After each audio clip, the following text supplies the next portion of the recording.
Começa. Não sei, acho que é melhor esperar. Ver se começa a entrar gente. Como é que a gente sabe se entrou gente? Vai aparecer. Acho que você pode gravar, né? Mas ainda já tem gente?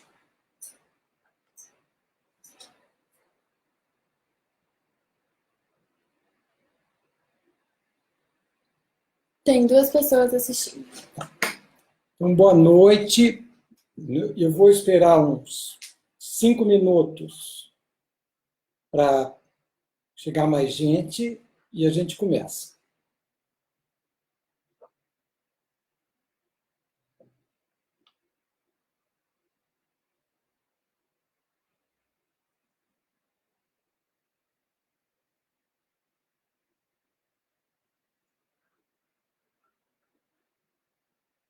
Vou chegar.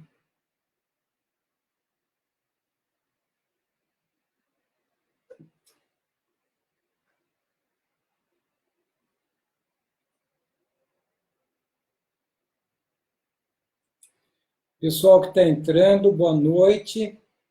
Eu estou pilotando aqui quantas pessoas estão entrando. Nós já estamos... Quando chegar num número que tiver, digamos, já razoável, eu começo. Eu acho que vai ser daqui uns 3, 5 minutos.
Tá.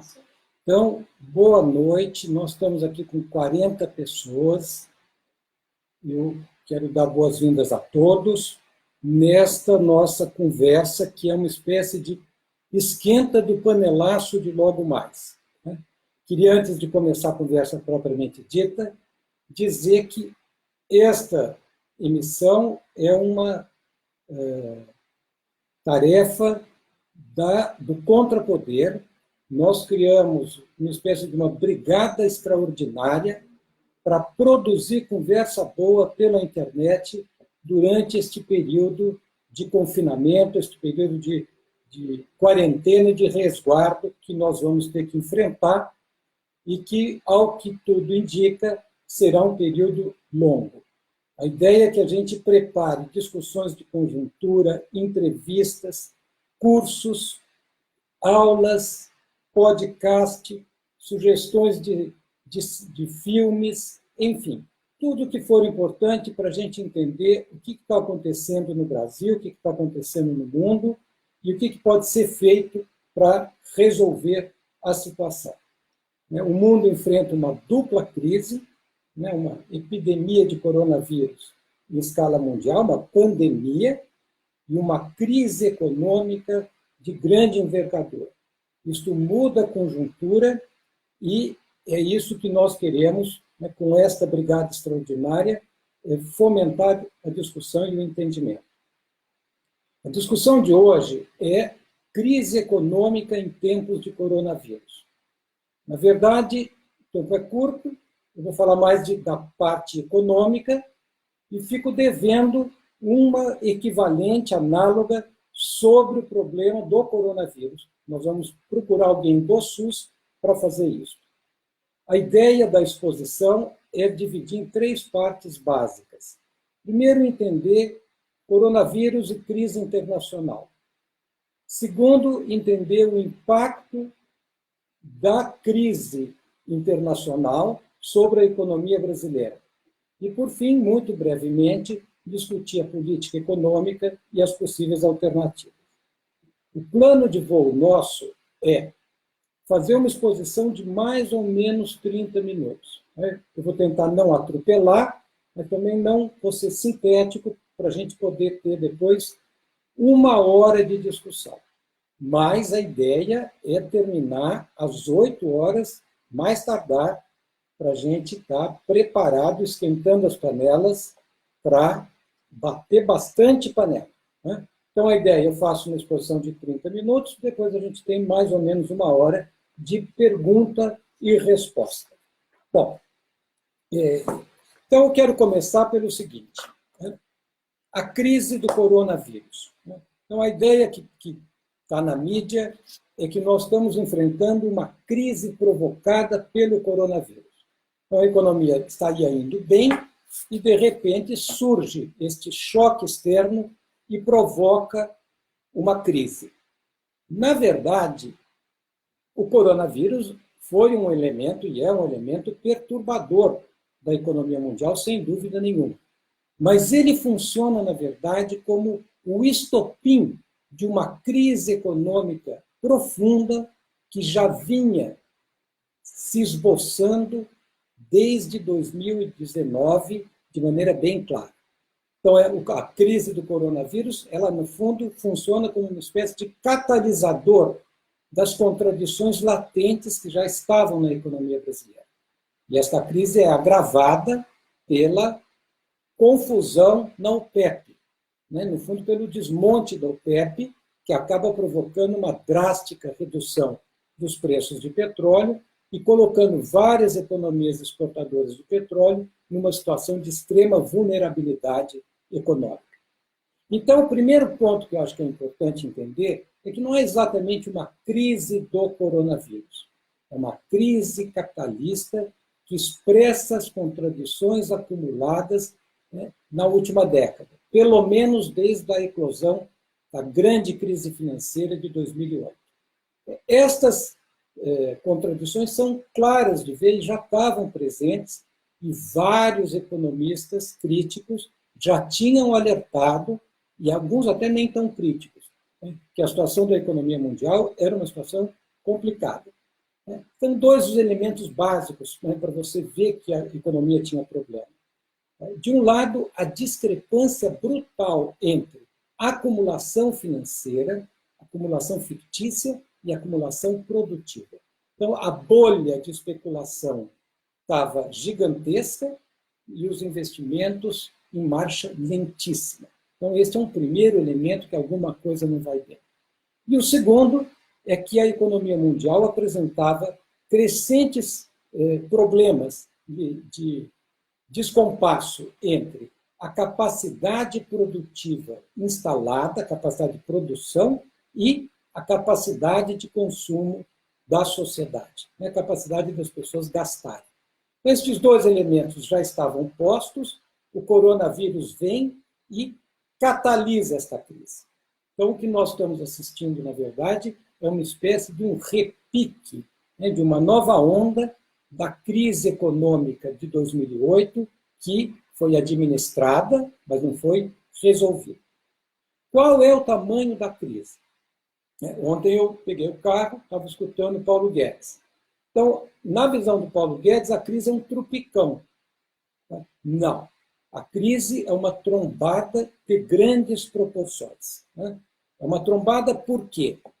Porque a crise quebrou a unidade entre produção, distribuição e circulação. E isto acabou criando uma crise econômica geral, desorganiza a produção, desorganiza a circulação de mercadorias. A crise ela avançou por 3 caminhos simultâneos. Primeiro, uma crise de oferta, uma interrupção, um problema de continuidade no fluxo de oferta. Foi provocado pelos problemas chineses, que é o grande fornecedor de matérias-primas da economia mundial. Então, eles pararam, então várias empresas, inclusive aqui no Brasil, começaram a ter falta de componentes, começaram a ter que parar a produção. Segundo, a crise avança porque houve uma drástica queda dos gastos, uma brutal queda dos gastos. E estes 2 elementos, então, interromperam a produção e a circulação de mercadorias. Ao lado disso, nós estamos assistindo o estouro da bolha financeira. E o estouro da bolha financeira, toda vez que ela estoura, ela cria uma crise sistêmica do sistema financeiro. Então, é o sistema financeiro agora que está também ameaçado, conforme a evolução e a gestão desta crise, de entrar em colapso. Qual é o efeito da crise? O efeito da crise é o que os economistas chamam de uma crise econômica geral, uma crise típica, de grandes proporções, que se caracteriza pela configuração de um excedente absoluto de capital. É um capital que fica no ar, suspenso, sem ter como valorizar nem de maneira fictícia, financeira, e muito menos ainda de maneira produtiva. Qual é o impacto desta crise? Qual é o tamanho? Nós estamos no início da crise, mas os estudos que existem deste início da crise mostram que esta é uma crise equivalente no seu movimento inicial ou superior à crise de 2008. Ou seja, não é um tropicão, isso aqui é uma trombada de grandes proporções. Os dados que nós temos da economia chinesa nos primeiros 2 meses da crise mostram que a queda no comércio varejista foi equivalente à que ocorreu em 2008 e a queda na produção industrial foi um verdadeiro mergulho. As informações iniciais que os organismos internacionais compilam e eles estão pilotando, monitorando diariamente esta crise, do comportamento da economia norte-americana e da economia da União Europeia mostram uma contração abrupta e aguda da produção e uma queima de riqueza fictícia financeira equivalente a 2008. Só para vocês terem uma ideia, a UNCTAD, que é um organismo de pesquisa econômica das Nações Unidas, calcula que a economia mundial vai perder 2 trilhões de dólares por conta da crise. É equivalente a todo o PIB brasileiro, como se o Brasil não produzisse nada nesse ano. Bom, a previsão de crescimento deles, que era da economia mundial, que era de 2,5% do PIB, foi reduzida a 1,7% do PIB, o que, na classificação dos organismos internacionais, já configura uma situação de recessão. Qual é o impacto sobre a América Latina? O impacto vai ser forte e virá pelos canais tradicionais. A economia latino-americana é uma economia periférica, dependente, extraordinariamente especializada na divisão internacional do trabalho, vai sentir o impacto da contração do comércio internacional, da diminuição da quantidade de produtos vendidos e da diminuição drástica do preço das commodities. Vai sentir pelo fechamento das linhas de crédito internacional, a economia latino-americana pega dinheiro no estrangeiro, eles vão cortar o dinheiro. Vai sentir pela paralisação da entrada de investimentos diretos e, por fim, vai sentir, e já está sentindo, na forma de fuga de capitais para a segurança. O Instituto Internacional de Finança, que é um instituto, é uma espécie de um centro de pensamento dos grandes bancos internacionais, eles estimaram que depois que a crise começou, já foram retirados do que eles chamam de mercados emergentes 42 bilhões de dólares. É um pouquinho menos do que o montante que o FMI disponibilizou, 50 bilhões de dólares, para administrar a crise. Então, esse é o tamanho, né, do problema. E esta crise pega a América Latina com uma economia extraordinariamente debilitada depois de 6 anos de estagnação. Bom, qual é o impacto desta crise sobre o Brasil? Vai ser um impacto devastador. Eu escutei ontem, na mesma locução do Paulo Guedes, pela rádio, no carro, que ele dizendo o seguinte, que o impacto será temporário e que a economia brasileira está extraordinariamente resiliente, forte para aguentar o impacto. Não. O impacto vai ser muito forte e a economia brasileira está em péssimas condições para enfrentar essa crise. O impacto já foi forte, né? E a gente sente o impacto, primeiro no dólar imediato. Né? O dólar desvalorizou mais de 20% desde o começo do ano, o que caracteriza uma espécie de uma maxi desvalorização cambial. Isso desequilibra toda a estrutura de preços, toda a estrutura de custo, todo o cálculo econômico. Isso é uma bagunça maluca para o capitalista, porque ele pensa a economia e todas as consultorias no início do ano diziam o dólar vai terminar o ano em 4. Bom, ele começou em 5. Então, isto é uma grande perturbação. Nós estamos assistindo a saída de capital, só para vocês terem uma ideia, nos últimos 3 dias da semana passada, o Brasil perdeu quase 9 bilhões das reservas. A reserva é grande, ainda não tem um problema cambial, mas neste ritmo teremos um problema cambial. Mas qual é a terceira maneira que a gente vê este impacto forte inicial sobre a economia brasileira? O colapso dos gastos. O colapso do que os economistas chamam de demanda agregada. Né? E, sobretudo, o colapso no setor de serviços, que, como nós veremos logo adiante, tem um impacto muito forte sobre a economia brasileira. Como é que vai ser o movimento da crise?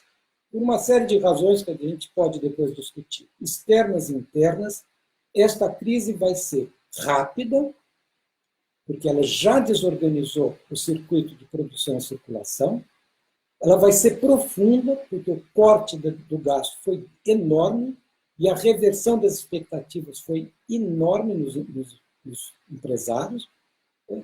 E ela será duradoura, porque ela não é um tropicão, ela é uma crise complexa da economia mundial e da economia brasileira.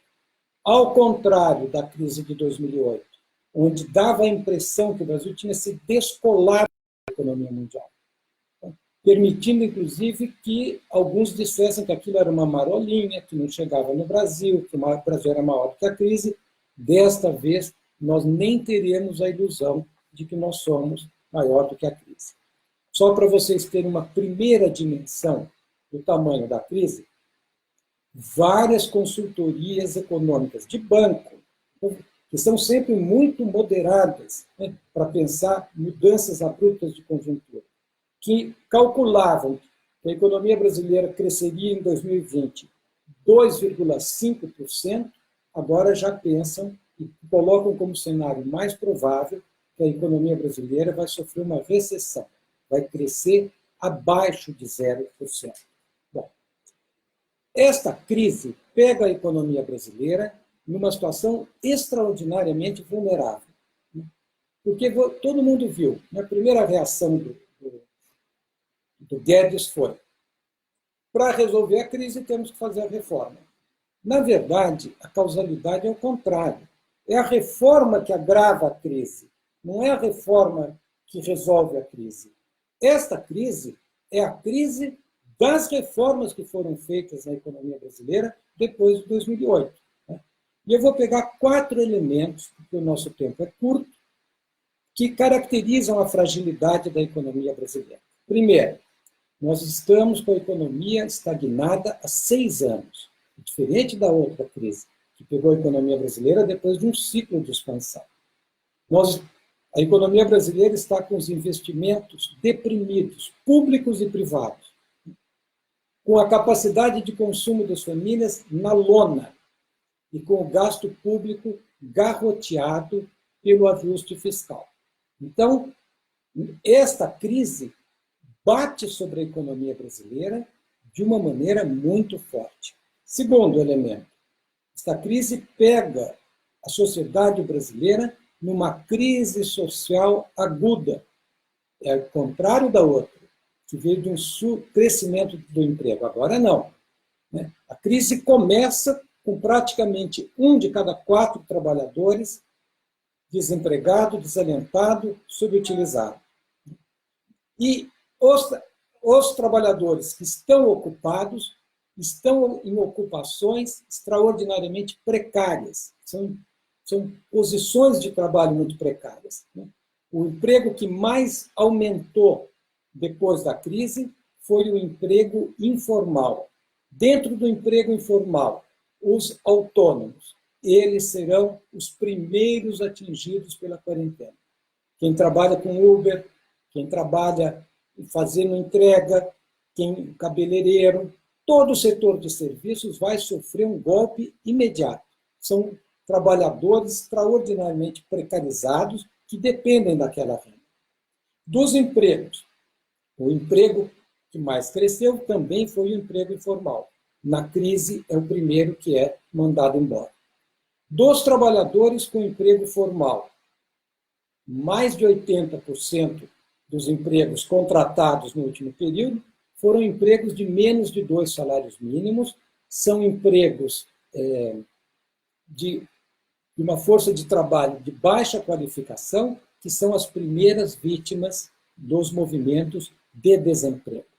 E, para finalizar, a política do governo federal é uma política de diminuir o servidor público, que era um dos empregos que estava impedindo o aumento ainda maior do desemprego. Então, segundo elemento, esta crise pega a sociedade brasileira numa situação social extraordinariamente complicada. Terceira fragilidade do Brasil. Depois de 5 anos de ajuste, o país vive uma fragilidade fiscal que é patente, que todo mundo percebe e que vem combinada com uma crise federativa aguda. Só para vocês terem uma ideia, depois de 5 anos de ajuste, o que o governo conseguiu economizar de gasto representa 1% do PIB. Para chegar na meta de congelamento de gasto estabelecida para 2026, ele ainda tem que cortar 4 pontos percentuais do PIB. Ele tem que reduzir de 11 para 7. Isso mostra o tamanho do ajuste que é planejado pela cabeça desses neoliberais que comandam a política econômica. Terceiro elemento da crise fiscal. Depois de 5 anos de ajuste draconiano, o Brasil não interrompeu o aumento da dívida pública. A dívida pública do governo federal, em 2019, cresceu 9,5%, chegando a quase 56% do PIB. 20 pontos percentuais acima do nível que ela estava antes de começar os ajustes ortodoxos da Dilma já em 2015. Então, nós fizemos ajuste para combater a dívida pública. Só que ela aumentou. E isso se explica pela sangria contínua dos cofres públicos provocada pelas despesas financeiras com o pagamento da dívida pública. Calculada pela auditoria da dívida pública, da Maria Lúcia Fatorelli, em 478 bilhões de reais. Então, nós temos uma economia estagnada, uma crise social aguda, uma fragilidade fiscal, a qual se soma, e eu já vou terminando, uma vulnerabilidade externa crescente. A vulnerabilidade externa vem por todos os lados, e já vinha, antes do coronavírus. De um lado, um problema típico que os economistas da CEPAL chamavam de desequilíbrio estrutural do balanço de pagamento. Ou seja, o Brasil gasta mais lá fora do que ele consegue de dinheiro lá fora. Esse rombo, o ano passado, foi de 50 bilhões de dólares, 2,3% do PIB, um rombo grande. Em 2019, nós assistimos, além disso, uma saída de 45 bilhões de dólares, a maior de que se tem registro no Banco Central, uma queda de 29 bilhões de dólares nas reservas. Então, o setor externo já está complicado. Mas as pessoas dizem, bom, crise cambial não tem problema porque nós temos muita reserva. E é verdade.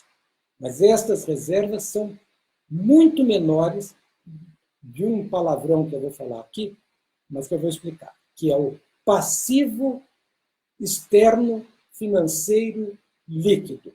O que importa é o seguinte, dinheiro de estrangeiro pronto para voar para fora.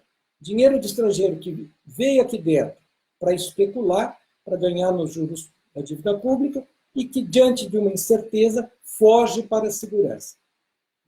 Este dinheiro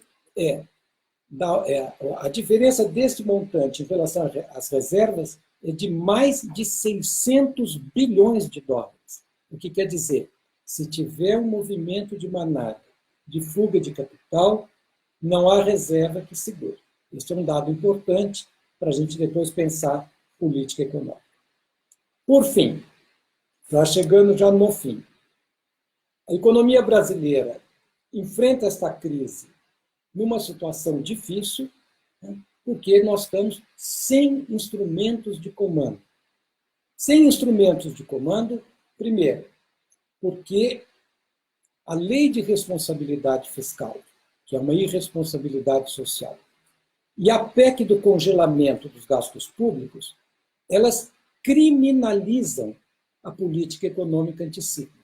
Então, o governo não pode fazer nenhum gasto anticíclico, nenhum gasto, inclusive, emergencial, sob pena de ser deposto por não cumprir as regras. Foi assim que a Dilma foi deposta, por uma pedalada que, inclusive, coitada, todo mundo fazia, nem era uma pedalada anticíclica, mas isso é uma outra questão. Então, nós não temos capacidade de mobilizar a política fiscal para enfrentar a crise. Por outro lado, o Brasil, neste momento, não tem capacidade de fazer política monetária, por duas razões. Primeiro, porque a economia brasileira está numa espécie, está em nocaute. A expectativa dos empresários, a falta de confiança dos empresários, acabou nocauteando a economia. Eu vou explicar. Os economistas, o Keynes, inventou uma terminologia que se chama armadilha da liquidez. É quando o Banco Central abaixa a taxa de juros, mas os investimentos não aumentam. Por quê? Porque a pessoa tem medo de investir, ela prefere não ganhar dinheiro, ficar com o dinheiro na mão, prefere a liquidez a arriscar perder a liquidez. Então, esta é a situação que está a economia mundial e esta é a situação que está a economia brasileira. Mesmo assim, as pessoas diriam, há um espaço para reduzir os juros um pouco. Bom, esse que é o segundo limitador da nossa política monetária, que é a vulnerabilidade externa. Se os juros aumentam muito, e o diferencial entre os juros internacional, que está a zero e às vezes negativo, e o nosso diminui muito, isto acelera a fuga de capital. Então, o que eu estou querendo dizer, para a gente encerrar aqui, é que nós estamos numa crise gravíssima, uma crise que tem um impacto violento sobre a economia brasileira, uma economia que está vulnerável do ponto de vista objetivo e do ponto de vista dos seus instrumentos de comando. Bom, então, nós estamos entrando nessa crise, nesta situação. Qual é a política do governo Bolsonaro? A política foi, vou falar breve disso, porque o meu tempo está esgotando, depois a gente, se for o caso, a gente detalha melhor. Mas a política foi resumida pelo Guedes. As reformas resolvem a crise. Então, isto equivale a um síndico, diante do prédio em chamas, convocar uma reunião de condômino para mudar as regras do jogo do condomínio e discutir a nova tarifa do condomínio. Ou seja, o problema é emergencial. E essas reformas, que na verdade não resolvem nada, mas mesmo que elas resolvessem, elas não respondem à situação concreta. Então, nós estamos diante de um governo, de uma política econômica completamente acéfala. Então, esta é a situação. Tem alternativa? Tem alternativa. A alternativa é fazer exatamente o oposto que diz o Guedes. Primeiro, ter uma política emergencial. Medidas que nós teríamos que fazer. Primeiro, não pagamento da dívida pública, para pegar aqueles quase 500 bilhões de reais e usar esse dinheiro para atender as pessoas que estão doentes, para criar frentes de emprego, para as pessoas que estão perdendo emprego e para transferir diretamente renda para as pessoas que estão sem atividade. Segundo, centralização do câmbio, ou seja, evitar a sangria das reservas, evitar que esta crise se desdobre numa crise de dívida externa, numa crise de estrangulamento cambial. Então, o governo tem que falar, opa, agora nós vamos priorizar, porque isso nos colocaria numa situação bem mais razoável para enfrentar um tsunami que vem pela frente. Terceiro, tirar o controle dos banqueiros sobre o Banco Central. Controle democrático popular sobre o Banco Central. Criação de frentes de trabalho, sobretudo na área de saúde, que é emergencial para enfrentar a catástrofe que se avizinha. Reforço imediato do SUS. Revogação do teto de gasto. Fim da lei de responsabilidade fiscal. Proibição de demissões pelo setor privado e pelo setor público durante a gestão desta crise do coronavírus. Congelamento de preços da cesta básica, congelamento de tarifa de água, luz, combustível, enfim, porque as pessoas não vão ter dinheiro, principalmente os mais pobres, que são os do trabalho informal. Então, essa tem que ser uma primeira medida emergencial. E a médio e longo prazo? A médio e longo prazo, nós teremos que fazer o oposto da reforma, que é a anti-reforma. É sair deste esquema de política econômica do plano real.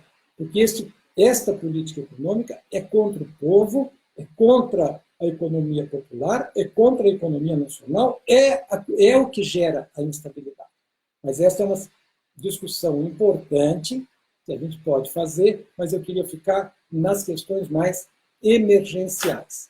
Para cumprir a promessa de ficar nas minhas meia hora, eu vou ficar por aqui, a gente abre uma conversa mais informal e vamos detalhando os problemas que foram surgindo, das questões. É isso, obrigado. Agora, nós vamos ter que... Eu estou aqui do lado, sendo assessorado pela minha filha Ana, e que eu acho que vai pilotar as perguntas, não é isso? Faz a pergunta. Então, eu estou pedindo perguntas. Perguntas, dúvidas, colocações,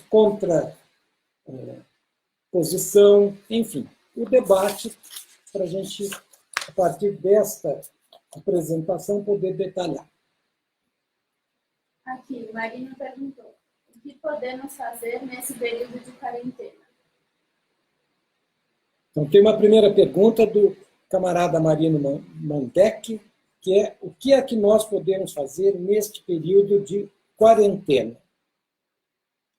Neste período de quarentena, eu acho que nós podemos fazer muita coisa. Nós podemos, primeiro, usar bem o período de quarentena para estudar, para conversar, para ler. Mas, do ponto de vista político, o que é fundamental aqui? É derrubar o Bolsonaro. Porque é o seguinte, sem derrubar o Bolsonaro, é impossível enfrentar o coronavírus e é impossível enfrentar a crise. Pelo motivo que nós acabamos de discutir. Para enfrentar coronavírus, é preciso um montão de coisas, entre as quais recursos para o SUS. Mas a política do governo federal é destruir o SUS. Então, e para enfrentar a crise econômica, nós temos que ter um plano emergencial que priorize o problema fundamental. O problema fundamental desta crise é que ela vai aprofundar a crise social e aprofundar a desnacionalização da economia brasileira. E, na verdade, a política econômica do Guedes é a política econômica inspirada na consigna do governo Bolsonaro, que foi sintetizada pelo general Augusto Heleno como foda-se. Mas é foda-se quem? Foda-se o povo.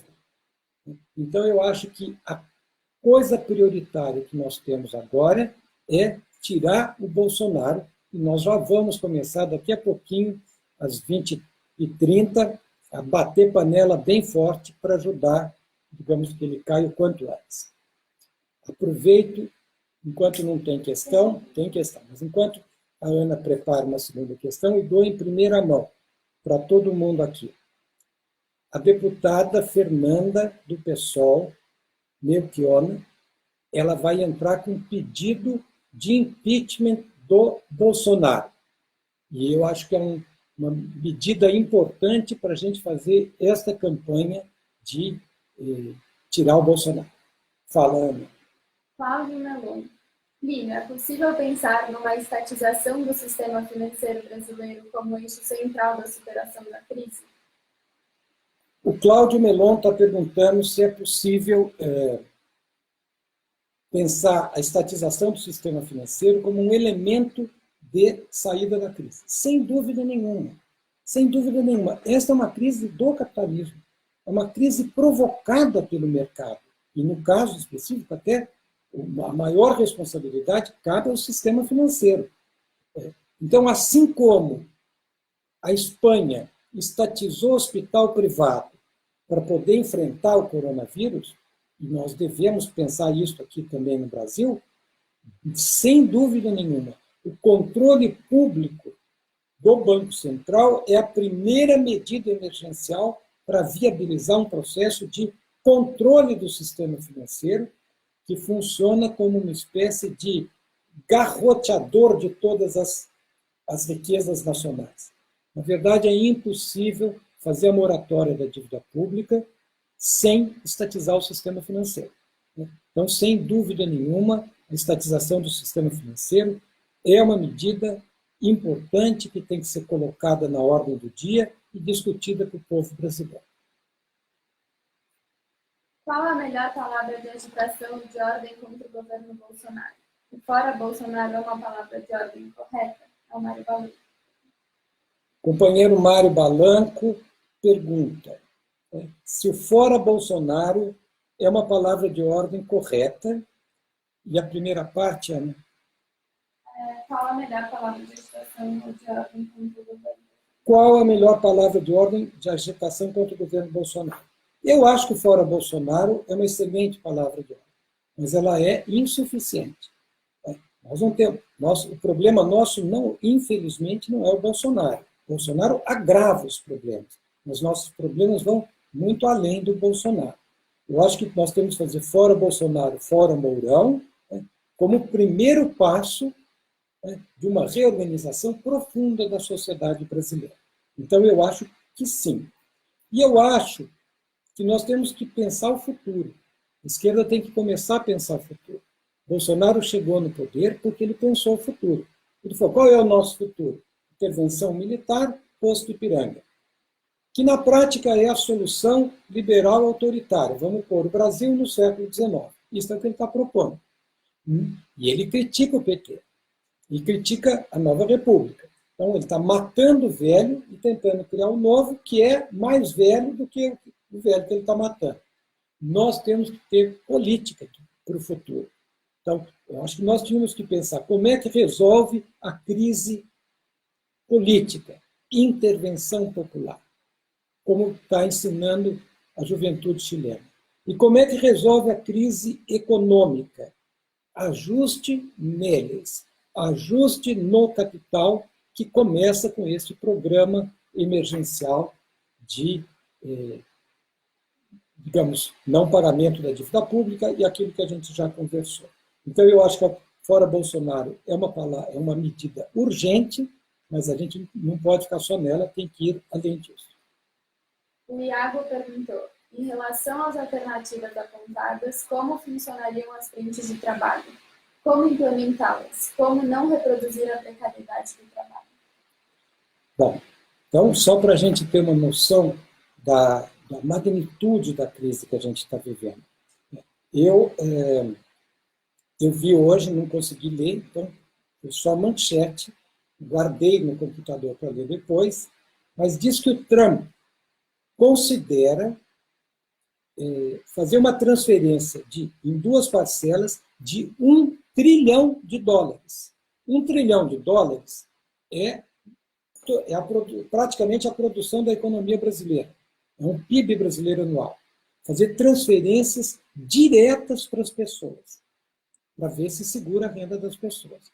Eu, quando vi aquilo, me dá até frio na espinha, porque mostra o tamanho da crise que eles estão imaginando para eles fazerem uma medida desta envergadura, né? Que é uma transferência direta de renda. Então, nós temos que fazer uma política de frente de emprego enorme, emergencial. Agora, esta política ela só será feita se houver uma mudança política profunda. Nesta mudança política profunda, Iago, nós temos que pensar não só o emprego, mas, claro, a qualidade do emprego, a qualidade da produção. Nós temos que repensar o que é o desenvolvimento. Porque nós estamos assistindo nesta crise uma coisa curiosa, que fica claro numa fotografia aeroespacial da China. Quando a China parou, a poluição melhorou. Ou seja, o capitalismo que nós estamos vivendo, quando ele funciona, ele envenena o ar. E quando ele não envenena o ar, ele mata todo mundo de fora. Ele está dando um recado. O recado é claro. Esse é um padrão de desenvolvimento que tem que ser pensado de cabo a rabo. Então, acho que foi o Cláudio, não, foi o Marino que perguntou, o que a gente pode fazer neste período? Uma das coisas que eu acho que é urgente a gente fazer é começar a pensar um outro padrão de organização do modo de produzir e do modo de viver, que seja baseado na solidariedade orgânica entre as pessoas e não na busca do lucro, porque o capitalismo é um capitalismo senil que está destruindo a natureza e, digamos, a sociedade humana. Continuando isso, o Leon perguntou, Linho, como arrancar essas reivindicações sem a ocupação das ruas? Leon, ótima pergunta. Né? Ele pergunta, como arrancar estas reivindicações, estas propostas, sem as pessoas na rua? Impossível. Sem as pessoas na rua não vai acontecer nada. É só na rua que a gente tem força. Então, poderia traduzir a tua pergunta de outro jeito, né? Desdobrá-la. E como faz a pessoa ir para a rua? Então, para a gente poder ter voz. Eu acho que as pessoas só irão na rua quando elas perceberem que, se elas não forem, elas estão liquidadas. Né? Elas têm que ir para a rua na busca, na defesa dos seus interesses e na busca dos seus interesses imediatos. Esta crise é uma crise brutal, as duas, a da epidemia e a econômica. A da epidemia vai colocar cenas dantescas, né, no futuro breve, mas eu ouso dizer que a econômica ainda vai matar muito mais gente do que a pandemia. De qualquer maneira, nos próximos 2, 3 meses, o cenário brasileiro vai mudar radicalmente. No final das contas, o pior inimigo do Bolsonaro foi a realidade. A realidade vai desmoralizar o governo Bolsonaro. Então, nós temos que ter uma proposta para que este povo indignado saia às ruas com algum programa, e que tenha algum programa que diga, sim, há alguma coisa para fazer. Hoje, agora, já é derrubar o Bolsonaro, mas em seguida é mudar todo o esquema de política econômica. Em suma, Leon, se o povo não estiver na rua, as coisas continuam por pior que elas estejam. Mas ele está perguntando que as pessoas estão inviabilizadas de ir para a rua.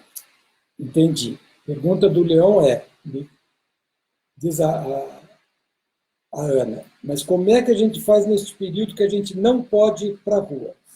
Ótima pergunta. Tem sempre o risco, né? Isso é uma coisa que eu acho que a gente deve aproveitar este período para pensar, com muita calma, né? E refletir sobre isso. Né? Porque como é que funciona a nossa burguesia?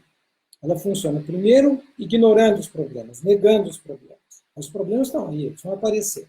Quando aparecer a crise do coronavírus, quando aparecer a crise de desemprego, quando começarem os saques, o que a nossa burguesia vai fazer? O que ela sempre fez, partir para a ignorância. E o povo fora da rua é, sim, uma tremenda vulnerabilidade que nós vamos enfrentar no próximo período. Eu não tenho uma resposta para a tua questão, Leon, mas ela, sem dúvida nenhuma, é uma questão que nós devemos refletir para tentar chegar a alguma resposta. Concordo. Ana. Aí o Alisson perguntou, Binho, qual deveria ser a posição dos sindicatos e mobilizações diante da obrigação do trabalhador permanecer em seus locais de trabalho, mesmo com o vírus se disseminando em massa?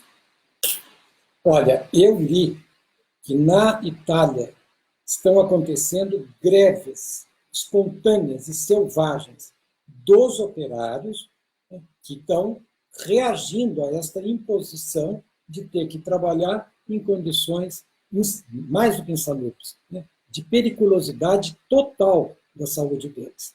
Então, eu acho que os sindicatos devem se mobilizar, devem fazer greve, fazer pressão política, né, e, no limite, se os sindicatos não se mobilizarem, os trabalhadores devem fazer greves espontâneas e se recusarem a ir para o matadouro de maneira, digamos, sem reação.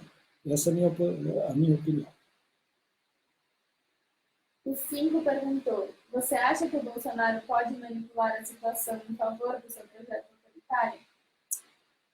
Camarada Renato 5 conosco, que é uma grande honra, porque o Renato é o grande bastião, né, do contrapoder. Ele é que mobiliza a força para a gente poder existir e estar aqui conversando. Eu acho que o Bolsonaro tem um projeto político bem claro. O projeto dele é totalitário, ele vai para o golpe. Ele não dá o golpe porque ele não tem força para dar o golpe. Mas, se ele continuar no governo, ele vai criando força para dar o golpe. Nós vimos isso na eleição. Se em 2007 alguém dissesse que Bolsonaro vai ser presidente do Brasil, seria, digamos, ridicularizado. Se em agosto de 2018 alguém falasse isso, seria recebido com muito ceticismo, mesmo em setembro, e ele foi eleito. Ou seja, Bolsonaro tem que ser brecado, ele tem que ser parado. E aí a importância deste pedido de impeachment da nossa deputada Fernanda do Rio Grande do Sul, com o apoio dos 5, com o apoio do Babá, com o apoio de toda digamos, a ala de esquerda do partido. Porque ele tem que ser deposto. Eu acho que tem, sim, um perigo grave. Mas, por outro lado, tenho a impressão que o Bolsonaro não tem nenhuma política para enfrentar os problemas reais do país. É muito difícil ser um golpe com uma economia parada há 6 anos, em franca recessão, uma crise aberta de coronavírus. Então, eu acho pouco provável que ele tenha força disso. De qualquer maneira, na política, não existe vazio. Se ele não for empurrado para fora do poder, ele pode, sim, construir uma aventura que pode durar mais ou menos, mas que, no intervalo que ela durar, vai criar muita confusão. Aí, 2 perguntas que conversam. Linho, qual cenário político-econômico você vê como Mourão? E você visualiza a burguesia rifando o Bolsonaro para substituí-lo por Mourão a curto prazo, uma vez que, dadas as contrarreformas, a economia segue? E quem é que fez a pergunta? O Rádio Soares e Tasso Sabino. São 2 pessoas diferentes. O Tasso Sabino e Rádio Soares. Rádio Soares. Então, Eles perguntam se o cenário muda com o Mourão. É uma primeira pergunta. E o segundo, se a burguesia está rifando o Bolsonaro. Eu tendo a achar que enquanto a burguesia não der a luz verde, o Bolsonaro tem que sair do poder. A classe política nem vai consultar os militares se eles vão poder tirar ou não o Bolsonaro do poder. Então, vou começar pela segunda questão. O que a burguesia está fazendo? Não está claro. O que está claro é o seguinte: um dos focos de entusiasmo do Bolsonaro era o mercado financeiro. E dentro do mercado financeiro, o foco mais fundamentalista era a Bolsa de Valores. A Bolsa de Valores derreteu, saiu, se eu não tiver aqui com a memória ruim, de 150 pontos para 70 pontos em 10 dias. Bom, o pessoal da Bolsa de Valores está furioso, porque o que anima ou desanima eles é a valorização da Bolsa. Então, eles descobriram que o Bolsonaro é um risco. Os bancos também perceberam que a crise é grave. Ontem eu fui assistir o Jornal Nacional, vi um anúncio de um banco, um anúncio público, dizendo o seguinte: todo mundo pode adiar o pagamento de dívida por 60 dias. Estudar a dimensão da crise. Eles conhecem a carteira deles. Eles sabem quem vai poder pagar, quem não vai pagar. Se eles estão dando esse chutão para frente, isso eles não fizeram nem em 2008. Eles estão vendo que a situação é grave. A burguesia é prática e ingrata. Se o Bolsonaro não cumprir com o dever e não pilotar bem a crise, vai receber um peteleco. Vão descobrir coisas que ninguém sabe. Que ele tem ligações com a milícia, que tem esquemas de corrupção profundos, que ele cometeu 300 mil crimes de responsabilidade e vão tirar. Então, eu acho que o Bolsonaro está passando pela sua hora da verdade e acho que ele corre o risco, por uma absoluta falta de capacidade de lidar com a realidade concreta, de receber um cartão vermelho da burguesia. Acho que isso começa a entrar na ordem do dia. Bom, na hipótese de que ele seja rifado, o que muda com o Mourão? Não sabemos. Né? O que eu assisti uma entrevista do Mourão, saí estarrecido. Né? Ele é uma espécie de Bolsonaro mais equilibrado. Então, eu acho que mais importante, né, do que, no caso, o Bolsonaro ou o Mourão, é a política econômica. Se fica o Mourão e o Guedes, não muda nada. Tem que mudar profundamente a política econômica, mesmo pela direita, que é o que está fazendo o Trump. Porque a crise é muito profunda. Então, eu acho que, em tese, nós teríamos um presidente que é menos, digamos, alucinado, e isso, em tese, é bom, ou é menos ruim, digamos assim, mas não resolve. Mas eu acho que nós temos que pensar o tempo que está entrando como um tempo excepcional, extraordinário. Não acho que a saída do Bolsonaro será uma saída tranquila. Sai um, entra o outro, tudo continua. Eu acho que a saída será uma saída, um trauma para o país, que vai colocar a necessidade de um novo arranjo. Então, eu vejo que a substituição do Mourão não vai mudar qualitativamente a situação. O Alan perguntou: essa crise marca o fim do neoliberalismo e da globalização tal como conhecemos? Pode vir algo parecido com o New Deal das grandes potências? O Alan pergunta se essa crise marca o fim do neoliberalismo, se está na ordem do dia uma espécie de estado de bem-estar, de welfare state, como foi na época do Roosevelt. Bom, eu me lembro, eu sou de um instituto de economia keynesiano, né, que é o Instituto de Economia da Unicamp. E eu brinco que quando teve a crise, meus colegas ficaram muito contentes. Pessoal, quando tem crise, você chama os keynesianos para tirar a economia da crise. É o fim do neoliberalismo. Não foi. Qual foi a política econômica depois da crise? Neoliberalismo plus.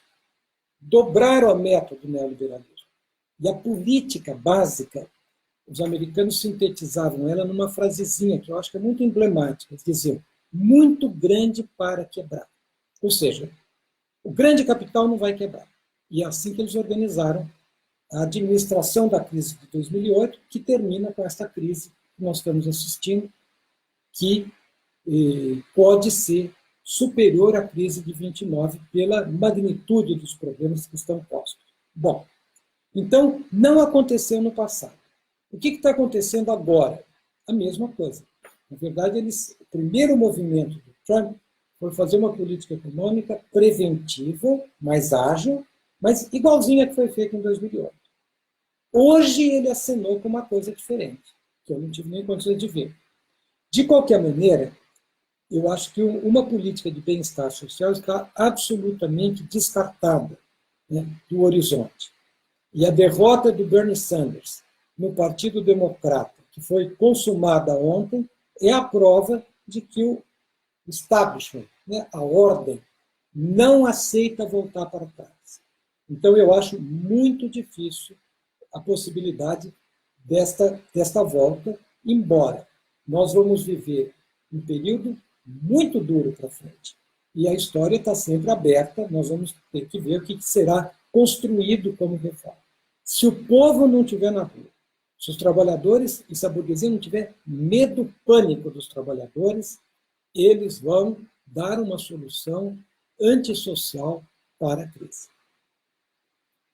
O Ian perguntou: Lino, devemos quebrar a chamada regra de ouro? Há possibilidade de, com essa corrida dos mercados, acabarem os estoques de alimentos e aumentarem os preços de maneira abrupta? A produção de soja, carne e arroz no Brasil conseguiria suprir a demanda interna?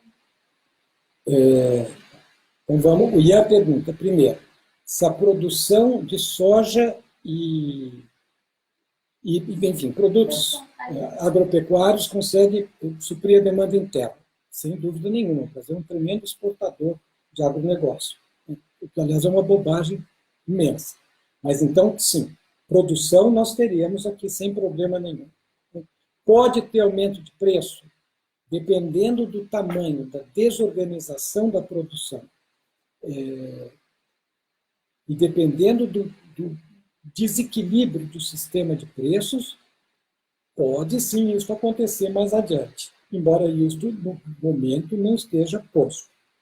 Se a gente deve quebrar a regra de ouro, a gente deve quebrar a regra de ouro na cabeça do Bolsonaro, do Temer e do Rodrigo Maia, sem dúvida nenhuma. A regra de ouro criminaliza a política estatal emergencial, por exemplo, atender agora a crise do coronavírus, e criminaliza a política anticíclica. E o que o Brasil precisa agora? Uma política emergencial, uma política anticíclica. Então, a primeira questão que tem que ser feita não é uma suspensão da regra de ouro, para o Bolsonaro ter uma folguinha para administrar. Não. Nós temos é que acabar com a filosofia da regra de ouro, cuja essência é: vamos apertar no povão para sobrar dinheiro para pagar para o banqueiro. Pode parecer só uma palavra irritada minha, mas é rigorosamente o que eles fazem com o orçamento público. O Felipe perguntou: vários economistas e pessoas que se dizem de esquerda falam que a auditoria cidadã da dívida está errada, que não é possível romper com a dívida. O Jones Manuel diz que romper com a dívida não traria mais dinheiro. Queria que você comentasse essas falas e questionamentos. Tá. Eu acho que, na política, a gente tem que ter muita clareza do essencial, né? Do que a gente está falando. Esta discussão de desmoralizar a auditoria da dívida pública, né, que é um trabalho extraordinário feito pela Maria Lúcia Fatorelli, não é um problema escolástico e técnico, é um problema político. Então, quando alguns economistas questionam a metodologia da auditoria, na verdade, eles não estão preocupados com a metodologia, estão preocupados em defender a dívida pública. Então, eu vou dizer para eles o seguinte: é uma pena não estar aqui com a papelada do lado, mas a UNCTAD, ou é a UNCTAD ou é o próprio FMI, que é a UNCTAD, que está dizendo o seguinte: é preciso dar moratória na dívida pública. Então, A UNCTAD reúne centenas de economistas de altíssimo gabarito e neoliberais, alguns até meio neo-keynesianos. Verdade que é uma instituição mais à esquerda um pouquinho das Nações Unidas. Mas eles estão falando que tem que fazer isso. Porque é óbvio que numa emergência desse tamanho, ninguém vai garrotear, sangrar o país para honrar pagamento de dívida pública. Então, esta é a primeira questão. A segunda questão, que acabar com a dívida pública não cria dinheiro. Bom, aí é uma discussão muito mais profunda, né? O dinheiro é capital, né? E, na verdade, o que cria riqueza, que é o capital, é o trabalho que cria riqueza. Então, obviamente, que dívida pública não cria riqueza, né? O que cria riqueza é trabalho. Então, essa é uma discussão bizantina. Mas para você reorganizar a economia brasileira, é fundamental mexer na caixa preta da dívida pública, que é o quartel-general da burguesia, onde se encontra o interesse do grande capital internacional, do grande capital financeiro nacional e do grande, digamos, da plutocracia e dos grandes capitais nacionais. É esta gestão que tem que ser desmontada. E o trabalho da Maria Lúcia Fattorelli, mostrando a absoluta irracionalidade da dívida pública, é um trabalho extraordinário que tem que ser respeitado e que fomenta um debate sobre o papel da dívida pública na vida nacional. Este é um assunto complexo. Se for o caso, vocês mandem, nós vamos depois, pelo Contrapoder, sugerir que vocês façam temas que queiram debater. Eu sei que é um tema ingrato, mas a gente pode tentar com a Maria Lúcia, com o Rodrigo Dávila e com outros colegas especialistas em dívida pública, fazer uma grande discussão para tentar entender e socializar, né, o que significa dívida pública no Brasil. Mas, em relação à pergunta do Jones, qual era? Não, é que falaram que o Jones Manuel disse que romper com a dívida não traria mais dinheiro. É só isso. Eu queria que você romper com a dívida é uma necessidade, no fundo, dizer que não paga a dívida pública. É muito mais que só não pagar a dívida. É mudar todo o esquema de política econômica, para você poder reorganizar o país de uma outra maneira. Eu não sei bem o que o Jones falou, depois a gente pode até convidá-lo para vir aqui e discutir esse assunto. A Maria Pinassi perguntou: tenho acompanhado manifestações de movimentos da periferia que nos levam à reflexão neste momento de quarentena sobre as populações extremamente vulneráveis, aquelas em situações de rua, de abrigos indígenas. O que você pode nos dizer a respeito? Bom, primeiro, a honra de ter a audiência, né, e a participação da minha querida amiga Maria Orlanda Pinassi, professora da Unesp de Araraquara. Eu acho que o Estado brasileiro tem a obrigação primeira de, em momentos de emergência, atender os mais necessitados. E os mais necessitados neste momento é exatamente a população de rua. Então, eu acho, primeiro, que tem que ter uma pressão fortíssima, política, né, para fazer esse atendimento. E quem tiver organização política, sindicatos, enfim, movimentos sociais, também devem ter uma política em relação a esta população, porque o mais provável é que o governo federal e o Dória, no caso aqui em São Paulo, o Witzel lá no Rio, enfim, que o poder público, de uma maneira geral, deixe o povo ao Deus dará. Porque essa é a política, né, que eu, de uma maneira pouco fina, sintetizei como economia política do foda-se, que é a política do general Augusto Heleno. Foda-se o povo. Essa é a política que eles têm. Então, eu acho que isso tem que ser denunciado e pressionado, mas, na verdade, é um problema enorme e que só uma política de Estado muito consequente conseguiria resolver. Aproveito e já faço aqui pela live convite para a gente fazer uma boa conversa com a Maria Orlanda, que eu vou procurar proximamente para ajudar nessa nossa agitação. Agora, Marlene.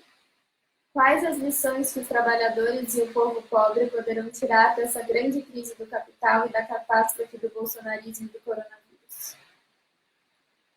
Bom, primeiro, outra camarada, camarada Marlene, porque se o Renato Cinco é o bastião, né, é o nosso pilar que segura o contra-poder, do ponto de vista político e do ponto de vista financeiro, a Marlene é quem faz o contra-poder ter um português impecável, porque ela é a nossa revisora voluntária. Né? Bom, Marlene, eu acho o seguinte, nós estamos assistindo o crepúsculo do capitalismo. Outro dia minha filha estava aqui, estamos todos, né, em quarentena, e minha filha Ana, que está aqui do lado, falou, nossa, pai, às vezes eu tenho a impressão que a gente está no fim do mundo. Né? E, na verdade, nós não estamos no fim do mundo, mas nós estamos no fim do capitalismo. E o fim do capitalismo vai ser caótico e bárbaro. E vai ser um processo longo. E os trabalhadores vão ter que, neste processo, compreender e tirar as consequências da necessidade de se ir além do capital, né? Que é um dos assuntos, para pegar o começo da conversa com o Marinho. O que a gente deve discutir? Nós temos que começar a discutir como ir além do capital, porque esse é um capitalismo absolutamente inviável em todos os aspectos. Então, eu acho que essa é a lição que os trabalhadores têm que fazer. E, em relação ao Bolsonaro, eu acho que a principal lição é, Bolsonaro falou, eu vou resolver isso com uma intervenção militar. Intervenção militar nunca resolveu problema nenhum do Brasil. Intervenção de cima para baixo nunca resolveu problema nenhum do Brasil. Então, eu acho que a principal lição é não confie em ninguém, confie em você mesmo. Nós estamos vendo o exemplo chileno, o povo, depois de décadas de neoliberalismo, foi para a rua e disse, chega. Se esta crise permitir que a gente faça em poucos meses o que demorou décadas para os chilenos, eu acho que o saldo final dela terá sido positivo. O Rogério perguntou, dada a incapacidade e inaptidão do governo atual, é possível dimensionar o cenário futuro em termos de calamidade em saúde pública? Olha, Rogério, eu acho que nós vamos assistir uma crise de saúde e uma crise econômica dantesca. E por mais que a gente ache que é dantesca, quando chega a crise, com a cor da crise, com a cor dos dramas humanos, ele é sempre muito pior do que a nossa imaginação. Mas a minha impressão é que o Brasil é o primeiro país desenvolvido, de grande escala, e com um governo extraordinariamente antinacional e antipopular, que vai sofrer esta pandemia, com um Estado prostrado, com o SUS sendo liquidado, não só agora pelo Bolsonaro, antes pelo Temer, e antes do Temer pela Dilma e já pelo Lula. Então, pega uma sociedade numa situação muito complicada. Eu acho que nós vamos... O próximo período é um período gravíssimo, e eu acho que é isso que a gente tem que responder. Nós vamos responder à barbárie do capitalismo com a humanidade. Eles abaixam o nível, nós vamos aumentar o nível. Nós vamos nos qualificar para poder enfrentar essa situação. Eu acho que vai ser muito, muito grave e que o Brasil não será o mesmo depois desses meses que vêm pela frente. O Alexandre perguntou, boa noite. O Brasil tem um problema enorme de violência, independente de estado ou cidade. Como economista, você pode pensar alguma solução que ajudará na diminuição deste problema, que durante as crises é lógico crescer? Então, Alexandre pergunta como fazer para diminuir a violência. Que é um bom assunto também para a gente fazer um debate com um especialista da área. Eu acho que eu penso aqui de bate-pronto em duas questões básicas. Uma, emergencial imediata, né? Que é legalizar as drogas, que é, digamos, um problema que eu aprendi com o meu camarada Renato Cinco. A criminalização das drogas é uma maneira de legalizar a guerra aos pobres. Então, essa eu acho que é uma primeira medida. Segunda medida é acabar com a polícia militar. Acabar completamente com a polícia militar. Transformar completamente a polícia militar, que é a única base de fato social, de força, que sustenta o governo Bolsonaro em última instância. E terceiro, reformas. Reforma urbana radical, reforma agrária radical, reforma na gestão do orçamento público, que começa com a moratória da dívida pública. Eu acho que estas 3 medidas são medidas importantes para enfrentar o problema da violência. Ainda tem várias perguntas, mas eu acho que dá para encerrar. Então, eu vou fazer o seguinte, são 15 para as 8, nós temos que estar, digamos, com o equipamento todo pronto para o nosso panelaço. Eu vou fazer o seguinte, eu vou responder mais 2 perguntas. Não? Você vai fazer um fecho? Faço uma pergunta e faço um fecho e terminamos em 5 minutos.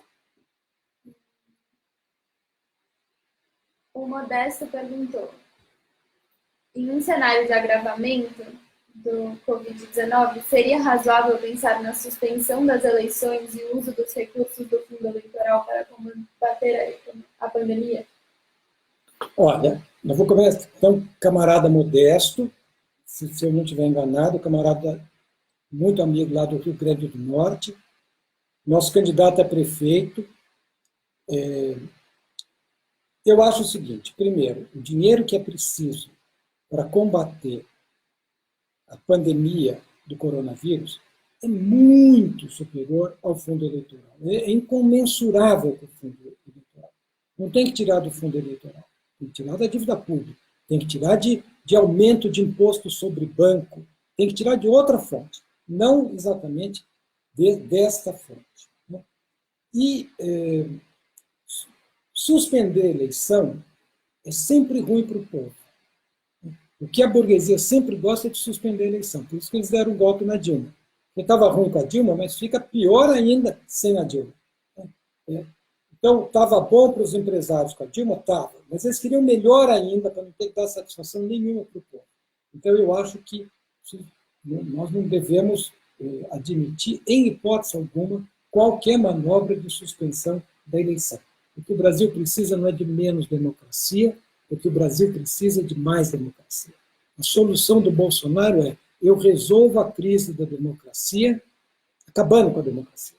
A nossa não. A gente resolve a crise da nova república, dessa democracia de, digamos, meia sola, fazendo uma democracia plena.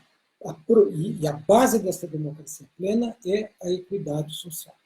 Então é isso, eu vou prometer o que eu falei, eu vou cumprir o que eu falei, não prometer o que eu falei, eu vou cumprir o que eu falei, ficar por aqui, agradecer a presença de todos, dizer que isso daqui é uma primeira iniciativa do nosso comitê extraordinário do Contrapoder para dar conversa boa. Se vocês, quem tiver nome, tema e alguma iniciativa que julgue interessante para a gente aproveitar este período para pensar os problemas, para a gente se juntar, está aqui aberto, pode mandar pelo Face do Contrapoder, nós vamos tentar nos organizar para responder. Agradeço a presença de todos e bom panelaço para todos nós. Fala que as perguntas que não foram respondidas a gente vai tentar responder depois.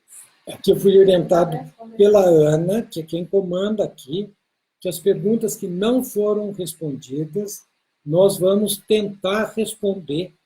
Eu estou preparando um artigo que vai sair uma coluna do Contrapoder sobre a crise. Eu vou ler as perguntas, algumas delas, se der, eu já respondo pela crise. Se for muita pergunta, a gente faz uma outra conversa e continuamos, porque, gente, A única vantagem disso tudo é que nós temos muito tempo para pensar.